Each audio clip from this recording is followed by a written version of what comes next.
Perkenalkan, nama saya Evelynson dari kelas 11 IPS 3, nomor absen 5. Kenalan, nama saya Evelyn dari kelas 11 IPS 3, nomor absen saya 6. Kenalkan, saya Felix Russell dari kelas 11 IPS 3, saya nomor urut 7. Nama saya Glenn Sartari dari 11 IPS 3. Saya Jason Lau dari 11 IPS 3, saya nomor absen 10. Perkenalkan, nama saya Jaslyn, nomor absen 13 dari kelas 11 IPS 3. Nama saya Kenzi dengan nomor urut 17 dari kelas 11 IPS 3. Nama saya Kevin Kennedy, absen 18 dari kelas 11 IPS 3. Nama saya Lauren Stai, nomor absen 19 dari kelas 11 IPS 3. Nama saya Lu Sebastian, nomor absen 21 dari kelas 11 IPS 3. Perkenalkan, nama saya Marvena Anwar, absen 25 dari kelas 11 IPS 3. Nama saya Fian Agustin, absen 36 dari kelas 11 IPS 3. Nama saya Gilbert dari kelas 11 IPS 3 dengan nomor absen 39. Di sini saya akan memberitahu tentang pengertian angin puting beliung secara umum. Angin puting beliung adalah angin yang bergerak dengan kecepatan lebih dari 63 km per jam dan bergerak lurus dengan kejadian paling maksimum 5 menit. Panggilan angin puting beliung juga ada beberapa macam. Jika orang awam, mereka menyebutnya sebagai angin leisus. Di daerah Sumatera, orang menyebutnya sebagai angin bohorok. Dan jika orang asing atau orang Amerika, mereka menyebutnya sebagai tornado, dan tentunya masih ada sebutan lainnya. Tornado sendiri merupakan fenomena alam yang sangat merusak apabila menampung menyentuh bagian daratan dan lautan permukaan bumi. Fenomena ini sendiri terjadi dikarenakan adanya awan cumulonimbus yang secara bersamaan angin yang ditimbulkan pada saat downdraft kemudian updraft membentuk sebuah pusaran seperti ekor, dan apabila mampu menyentuh permukaan bumi, maka benda-benda yang ada di sekitarnya akan dapat tersedot ke atas atau melayang ke atas, yang dibawa oleh angin puting beliung tersebut.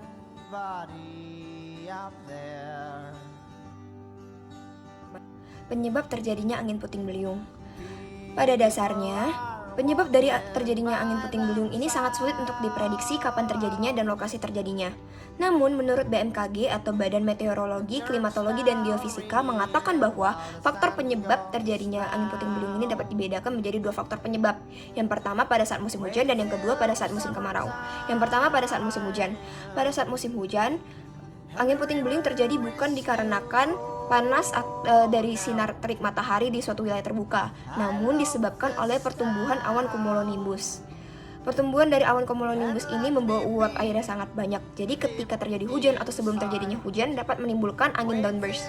Angin downburst ini dapat membuat angin semakin kencang dan dapat mengakibatkan terjadinya angin puting beliung. Dan potensi terjadinya angin puting beliung ini semakin besar ketika pertumbuhan awan cumulonimbus juga semakin besar. Karena saya akan menjelaskan tentang penyebab angin puting beliung pada musim kemarau. Nah, angin puting beliung biasa ada 2, yaitu musim hujan sama musim kemarau. Kalau jika pada musim kemarau itu dia terjadinya itu karena prosesnya terjadi karena pusat tekanan rendah lokal di suatu tempat. Intinya itu di situ. Hal-hal ini biasa terjadinya itu di daerah-daerah seperti perkebunan gitu dan wilayah-wilayah yang terbuka luas gitu, sehingga dia terkena panas yang tinggi. Angin puting beliungnya akan muncul dari situ. Dampak yang disebabkan oleh bencana angin puting beliung berupa menimbulkan korban jiwa.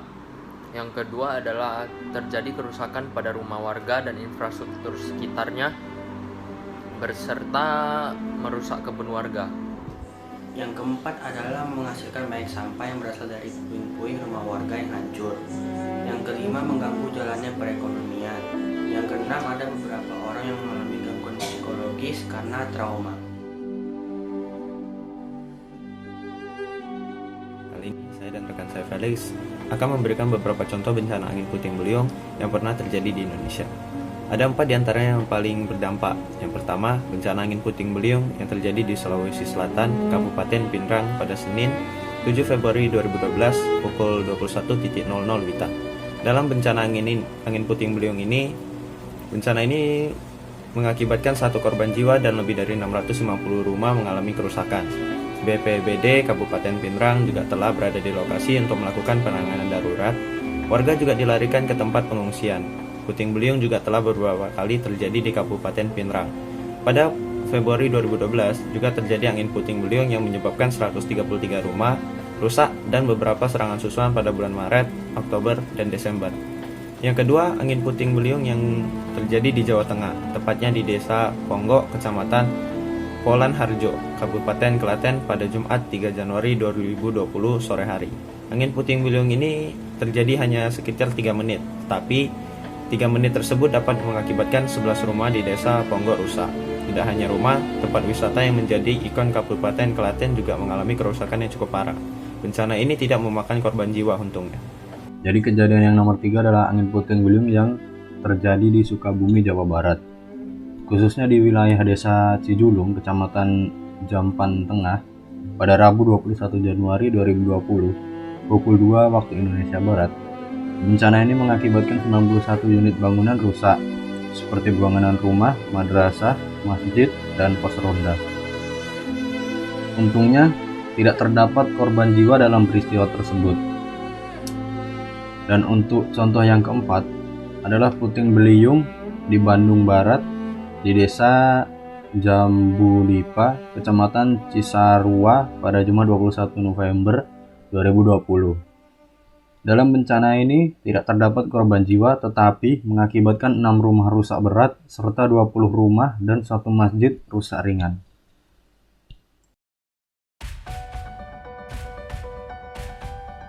Karena tadi teman-teman saya sudah menjelaskan apa saja definisi secara spesifik dari bencana puting beliung itu sendiri, maka teman-teman juga perlu tahu nih apa saja yang harus kita lakukan ketika bencana puting beliung menyerang daerah kita. Yang harus kita lakukan adalah penanggulangan dalam 3 tahap, diantaranya sebelum terjadinya bencana, saat terjadinya bencana, dan setelah terjadinya bencana. Nah, sebelum terjadinya bencana, apa saja yang harus kita lakukan? Yang harus kita lakukan adalah mengikuti sosialisasi mengenai definisi dari puting beliung itu sendiri. Seperti apa sih sebenarnya puting beliung itu? Kemudian tanda-tanda apa yang akan terjadi ketika puting beliung akan menyerang, dan ada juga sosialisasi mengenai apa yang harus kita lakukan ketika kita terserang puting beliung itu.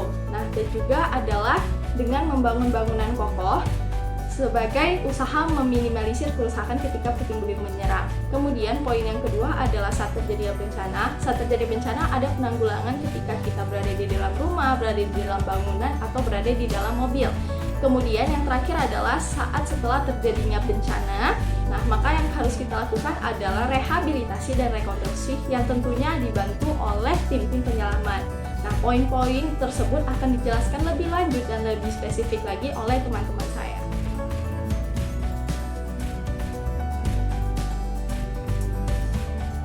Jadi, hal-hal yang harus dilakukan sebelum terjadinya bencana angin puting beliung adalah yang pertama, melakukan sosialisasi mengenai bencana angin puting beliung kepada masyarakat.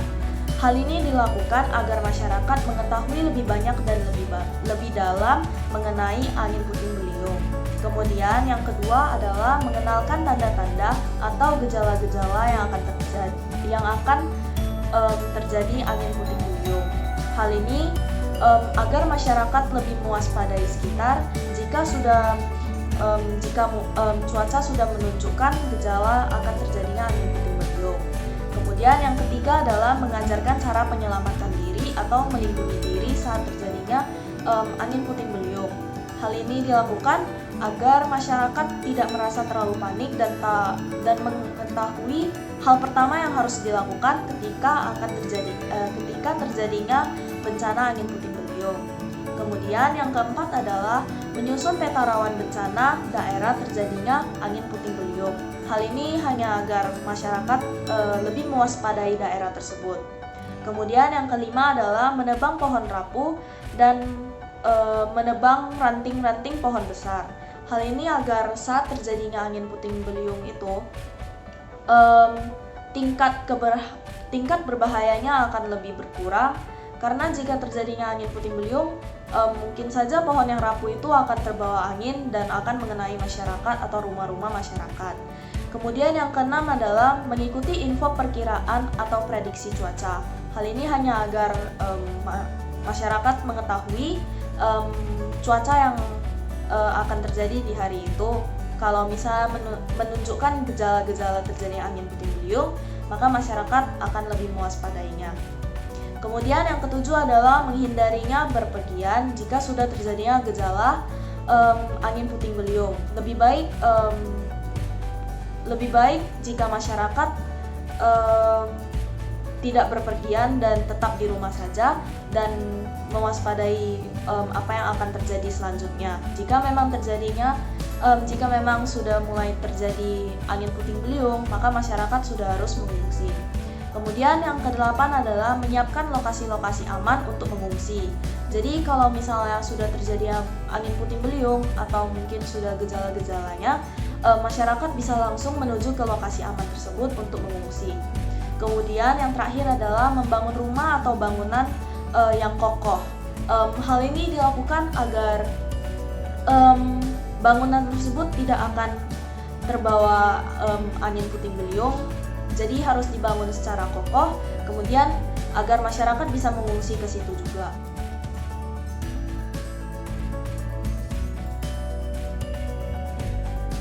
Penanggulangan saat sedang terjadi angin puting beliung. Yang pertama adalah segera berlindung pada bangunan yang kokoh atau kuat.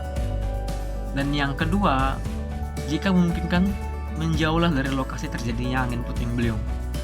Yang ketiga, hindari berteduh di bawah pohon besar, papan reklame atau tiang listrik. Kenapa? Karena ketiga hal tadi itu dapat saja dengan mudah jatuh atau terjatuh dan ditakutkan mengenai teman-teman sekalian. Maka hindarilah tiang-tiang yang tinggi, papan reklame dan pohon-pohon yang besar. Lalu yang keempat, segera keluar rumah jika bangunan terasa kurang kokoh. Lalu yang kelima, jangan terburu-buru keluar dari tempat perlindungan yang sama jika angin kencang belum benar-benar reda. Yang keenam, jangan tiarap di atas tanah. Kenapa? Karena bisa saja angin puting beliung membawa objek-objek yang berbahaya sehingga ditakutkan nanti terkena kepada teman-teman sekalian, dan bisa saja teman-teman sekalian terbawa oleh angin karena tiarap di atas tanah. Lalu bagaimana jika teman-teman sekalian berada di dalam rumah? Hal yang pertama teman-teman harus lakukan adalah jangan panik, dan yang kedua adalah tutup semua akses udara seperti jendela, pintu, dan ventilasi. Nah, lalu matikan semua aliran listrik dan peralatan elektronik. Ini sangat sakral. Kenapa? Karena aliran listrik yang masih hidup bisa menyebabkan kebakaran. Lalu yang terakhir, cari pegangan yang kokoh dan kuat. Lalu bagaimana jika berada dalam mobil atau kendaraan roda 4? Yang pertama, jika memungkinkan, bawalah mobil sejauh mungkin dari angin puting beliung. Nah, lalu yang kedua, jika memang tidak memungkinkan untuk menjauh dari angin puting beliung, jangan pernah panik dan tetap berlindung di dalam mobil.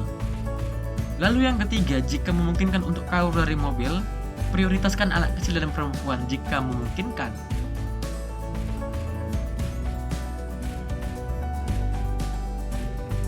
Setelah terjadinya puting beliung tersebut, yang harus kita lakukan yaitu berupa rekonstruksi dan rehabilitasi yang bertujuan agar kehidupan masyarakat itu kembali seperti sedia kala. Nah, berikut kegiatan-kegiatan rekonstruksi dan rehabilitasi tersebut, yaitu yang pertama, melakukan koordinasi dengan tim penyelamat dalam pencarian dan penyelamatan para korban. Maksudnya, setelah terjadinya bencana tersebut, para korban yang selamat itu melakukan koordinasi dengan tim penyelamat serta membantu mencari para korban yang terluka dan korban yang terjebak di dalam reruntuhan akibat bencana puting beliung tersebut, serta membawanya ke tempat evakuasi. Nah, yang kedua yaitu mendirikan posko dan tempat evakuasi korban yang bertujuan sebagai tempat berlindung sementara dan tempat sebagai untuk mengobati para korban. Kemudian yang ketiga yaitu mendirikan tempat penampungan korban bencana.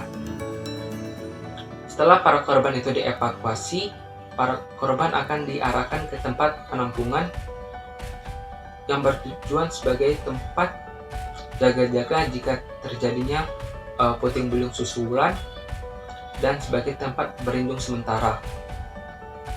Yang keempat yaitu mendistribusikan makanan dan obat-obatan secara adil dan merata. Nah, pemerintah daerah akan mendistribusikan penyedia makanan dan obat-obatan darurat yang kemudian para tim penyelamat akan membawanya serta membagikannya kepada para korban secara adil dan merata. Dan yang kelima yaitu melakukan evaluasi pelaksanaan pertolongan dan estimasi kerugian material.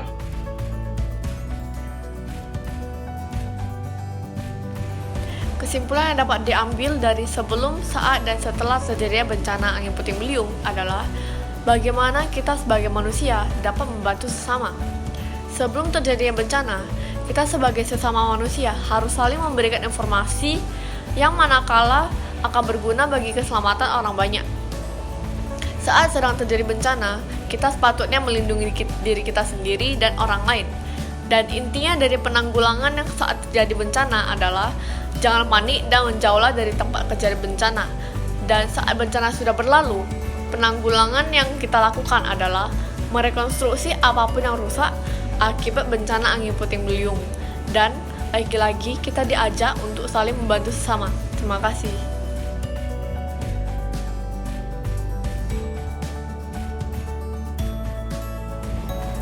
Dengan video ini, kami menyarankan kepada para penonton sekalian agar selalu waspada terhadap munculnya satu bencana.